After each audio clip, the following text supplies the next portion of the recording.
Cheikh Bara Ndiaye nee na ana Youssou Ndour mi ngay laaj Cheikh Bara Ndiaye moom la ñëpp di laaj. Fall 94 Walf Sénégal dellu si na di leen siyaar di siyaara mboolem kuy topp Fall 94 Walf Sénégal seen analyse chronique yi am dañu ko defal saa su nekk ci réew mi ak bitim réew.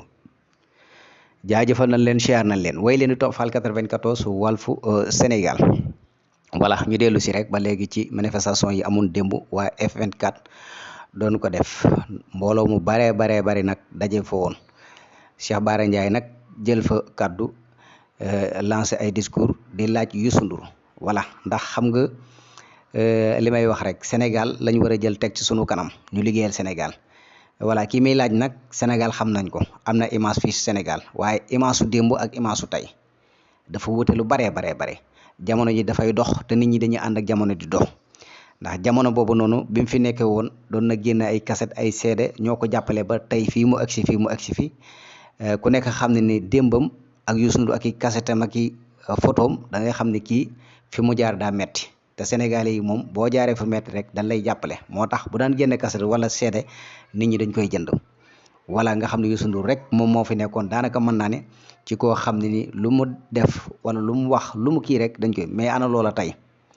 voilà askan bi nga xam ne nag dafa féete woon ak askan bi moom boo noppee féete ak ñoom rek dootuñu la gis dootoo leen gis te beneen bi ci des tamit moo di dañ lay fàtte ñoom parce que ku leen fàtte dañ lay fàtte askan bi moom ku leen fàtte ñu fàtte la looloo ci nekk moo tax nag Cheikh Bara Ndiaye mi ngi koy laaj voilà Cheikh Bara Ndiaye ki ngay laaj moom la ñëpp di laaj boo demee ci grand place yi boo demee ci Ndiaga Ndiaye boo demee ci nit ñi di fréquenté ak ñoom dañ lay wax loolu naan waaw mais ana Youssou moom xanaa nekkatu fi waaw Youssou moom fan la féetati ci askan wi Youssou ngi ci boppam voilà mu ngi ci ay business am kenn du ko dégg voilà moo ne ne nit ñi ak ñu ko bàyyi woon xel damaa xamul nag ba léegi image su démb bi ak image su démbam ak image su tayam est-ce que ba léegi nit ñi ñu ngi koy fàttaliku mu ngi fi mu ngi seen xol yi ba léegi wala loolu moom question la dañ koy laaj voilà commentaire yi voilà su ko defee rek ngeen ñëw ci voilà kon yaakaar naa ne image moom boo ko amee am foo jógee am foo yegsi yaakaar naa ne daray àdduna ba mu tax rek nga bàyyi ñi nga xam ne ñoo la jàppale ba nga yegsi voilà te yaakaar naa ni ku nekk xam na ni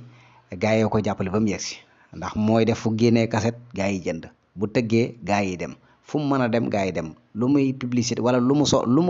gars yi dañ koy mais léegi loolu ana mu tey egsi nañ ci jamono boo xam ne léegi jàpp naa ne moom mi ko daan def am na keneen ko fi uutu muy kii nga xam ne moo di leader Ousmane Sonko nga xam ni marque sax la ñuy def ci moom te loolu xam ngeen ko bu baax a baax loolu nag du samay wax yoo xam ne ni image la boo xam ne yéen a ngi koy gis daal la réseaux sociaux ak internet bi yëpp muy image yi Ousmane Sonko yeeg marque yeeg yi ñu koy defaral ak yooyu yëpp te ñoom ñu Youssou Ndour ñi ñëpp tollu woon nañ ci tey ana ñooñu moo tax féetewoo askan wi rek mooy li nga xam ne nii mooy li gën parce que askan wi moom boo féetee ak ñoom rek féete nga ak ñi mat a féetal ndax ñoom duñ wor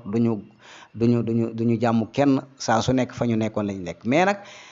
dañuy féetewoo askan bi ñëpp ni ñu après bu ñu jekkee wala ñu jekku rek daal di ci pare loolu nag wax dëgg yàlla dañ ko yàgg seetlu moo tax ñu naan régime bi fi nekkoon ba léegi moo fi nekk te loolu lañ bëgg mu jóge fi parce que xoolal ñoom ñi yaakaar naa ne 2011 yàggut biñ fi nekk di def seen manifestation yi ànd ak waa F23 yaakaar naa bu ma juumul ak yeneen yoo xam ne ni askan bi dañ ci doon ànd ak ñoom di leen jàppale waaw kan tey jii yaakaar naa ne yu mel ni bu amee gisuñu leen kan daal vraiment da ngay xool ni daal fii daal daanaka kenn ku ci nekk daal boo toogee say bopp nga nekk sa bopp ngay ne dootoo lijjanti daal askan bi daal te loolu nag daa war a jeex voilà loolu dafa war a jeex ndax loolu damay wax ne góor gu baax daan na wax naan buñ la yàggee nax moom bu yàggee da ngay yeewu te boo yeewoo kenn dootu la nax foofu la askan bi toll yooxu yi ni yooxu nit ñeeg yooyu même Ousmane Sonko mi sax bu defoon naka noonu gars yi dañ koy yooxoo parce que sénégalais yi ñoo toll foo xam ne léegi dootuñu la xaar dootuñu la may dara voilà parce que xoola boo gisee européens yi tey jii kuñ ci dénk poste nga respecté ko fexee liggéeyal sa réew mooy ñi mu ñoo def lu toll ni tarfate laay waaw kan daal ñu xam ni Cheikh Bara Ndiaye ki ngay laaj moom la sénégalais yëpp di laaj boo demee ci grand place yeeg yëpp daanaka mën naa ne anamu rek la ñëw anamu voilà comme ni nga koy laajee la ko ñëpp di laajee voilà kon daal nañ xam ni wax dëgg yàlla sénégalais yi moom ñi ngi toog rek di xaar lépp loo xam ni daal bëgg nañ koo def wala bëgg nañ leen ko defal wala yéen bëgg ngeen ko def ñu ngi leen di xaar parce que ñun Sénégal ñoo ko bokk dañoo war a bokk ndey bokk baay di xàccandoo dóorandoo Fall 94 Walf Sénégal lii la leen indil